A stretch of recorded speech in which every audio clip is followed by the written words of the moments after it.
Sitting on over 500 acres in Pennsylvania's Main Line was once an estate plucked straight out of the English countryside. Hi everyone, Ken here. Today we are uncovering Penshurst. Hit that subscribe button and let's explore this house. This video is brought to you in part by Victorian Society in America. More on them later. Born in 1857 into one of Philadelphia's most affluent families, Percival Roberts Jr. grew up surrounded by privilege and promise. His father founded the Penshurst Iron Works in 1852, a modest enterprise that quickly grew into a mile-long industrial powerhouse along the Schuylkill River. Under Percival Jr.'s leadership, the company expanded its influence, merging with the American Bridge Company in 1900 and later with U.S. Steel in 1901.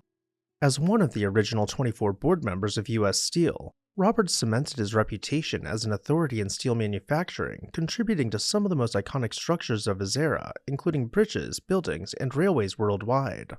By the late 19th century, Roberts had amassed a fortune and purchased over 500 acres of farmland in Penn Valley and Gladwin, Pennsylvania. On this land, he envisioned Penshurst, an estate that would rival the great houses of Europe. He and his wife Bessie turned to the Boston architectural firm of Peabody and Stearns to design the mansion. Peabody and Stearns had previously designed some of the most lavish mansions in the United States, including a handful of Newport, Rhode Island's iconic cottages. Hiring them with the direction to produce a palatial residence inspired by English manners was a guarantee for satisfaction. The result was an Edwardian masterpiece featuring teak floors, marble reception halls, and antique paneling imported from England. The exterior of Penshurst was equally remarkable. Designed by the famed Olmsted brothers, the estate's gardens featured terraces, fountains, and a reflecting pool that perfectly mirrored the mansion's grandeur. A massive brick gate marked the end of the walled garden and the entrance to the river below. Of their many outbuildings, you could find a water tower and staff cottages sprinkled about pastures where cattle roamed freely.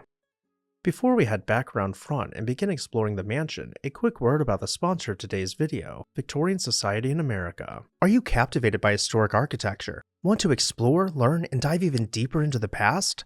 With the Victorian Society in America, you'll have the chance to travel to American cities and tour stunning 19th century buildings, pursue learning through internationally acclaimed summer programs in American cities and abroad, including Chicago, Newport, and London to name a few.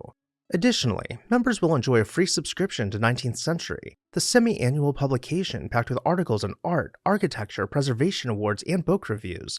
Visit the website below in the video description and become part of the Victorian Society in America today. Thank you, Victorian Society in America, for sponsoring today's video. Now back to our tour.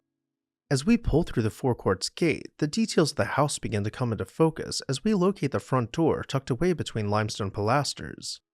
To better orient ourselves, let's take a quick look at the floor plan, noting that we will be entering below the grand staircase in the very center of the house. We've just walked up a couple stairs between wood columns to find ourselves in the entrance hall, clad in wood paneling with limestone archways and a Jacobean plaster ceiling soaring overhead, with a grand, bifurcated staircase to the side marked by carved lions at the newel posts. The next room down is the Great Hall, finished out almost completely in limestone and broken up by bands of imported wall paneling and exposed beams in the vaulted ceiling.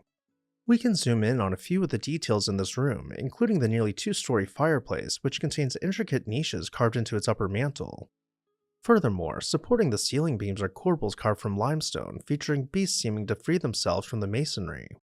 We can take a step back to enjoy how all of these tiny details come together before proceeding through the doorway straight ahead. This leads us into the dining room, where I'd like to call your attention to the ceiling. This photo might seem fuzzy at first glance, but what we are really seeing is thousands of delicate plaster leaves filling in the coffered ceiling, almost as if you were looking up through a pergola to see vines covering you overhead. Directly across the entrance hall from the dining room is the morning room, where the couple would have spent the earlier part of their days having coffee and reading the newspaper.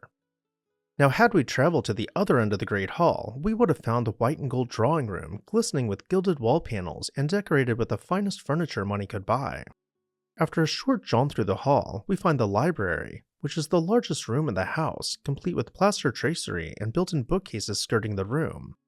Heading towards the front of the house from the library, we find the billiards room with walls clad in limestone, diamond-paned windows, and also below an exposed beam ceiling, giving it that rustic, Americanized English charm.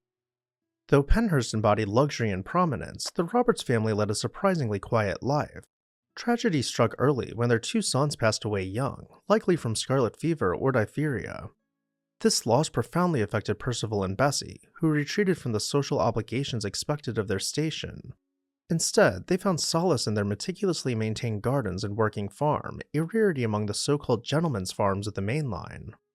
By the late 1930s, the idyllic life at Penshurst began to unravel.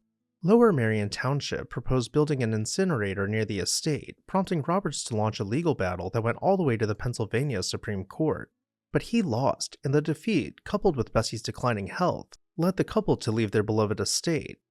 In 1939, Roberts began dismantling Penshurst, auctioning its treasures, and selling the mansion to a demolition company for just $1,000. The land was eventually bequeathed to charities after Roberts' death in 1944, and portions were later developed into Welsh Valley Middle School along with residential neighborhoods. Today, only the estate's gates and a few outbuildings remain, silent witnesses to a bygone era. What did you think about Penshurst? Let me know your thoughts down below in the comments section. I'd also like to say a huge thank you to Victorian Society in America for sponsoring today's video. Click their link down in the video description and become a member today. As always, thank you all for watching, and I'll see you next time on This House.